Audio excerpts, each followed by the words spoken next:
सानाम कोगे जोहार और नोआ अबुआ सान्ताली अखड़ा ग्रो अप सान्ताल पाटा सेद खन सानाम नेनेलिया कोआ गे सगुन दाराम। तो गाते को तिहिना वीडियो रे दो आपे को तला अडी दुख खबर लेतिंग हे सेटेर कना।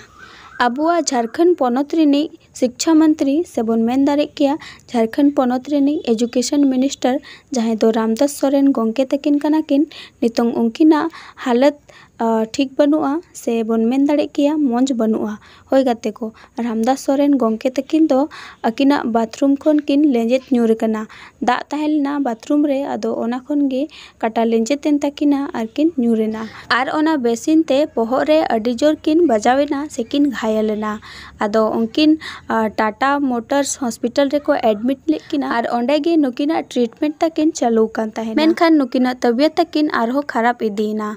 तो इना खान गे टाटा मोटर्स हॉस्पिटल खन नुकिन दिल्ली रेनांग अपोलो हॉस्पिटल रे को रेफर केत किना नुकिन दो दिल्ली रेयांग हॉस्पिटल रे दो एयर एम्बुलेंस ते को रेफर कात किना। तो बड़ाई नाम कना जे रामदास सोरेन गोंके तकिना इलाज दो पाहिल खन गे दिल्ली रेयांग अपोलो हॉस्पिटल खन गे हुयुक कान ताहेना। नुकिन दो लाहा खन गे किडनी पेशेंट कना किन आर नवा रेनांग इलाज गिन हा दिल्ली रेयांग अपोलो हॉस्पिटल खन हुयुक कान तकिन ताहेना। जखन रामदास सोरेन गोंके तकिन दिल्ली रेयांग हॉस्पिटल रे को रेफर केत किना आदो उनरे नुकिना जखन इलाज तकिन चलुइना तो रिपोर्ट रे बड़ाई नामिना नुकिना ब्रेन रे ब्लड क्लॉटिंग हुई कना से बन मेन दाड़े किया नुकिना ब्रेन रे मायांग जाम कना। तो ब्लड क्लॉटिंग खातिर ते नुकिना स्थिति से बन मेन दाड़े किया नुकिना हालत अडी नाजुक गिता किना। नोनिया की अडी मारांग दुख खबर दो जे अबो झारखंड पोनोत रिनी एजुकेशन मिनिस्टर से बन मेन दाड़े किया अबो झारखंड रेन शिक्षा मंत्री श्री रामदास सोरेन गोंके तकिन नितोंग अडी नाजुक स्थिति रे मेना किना।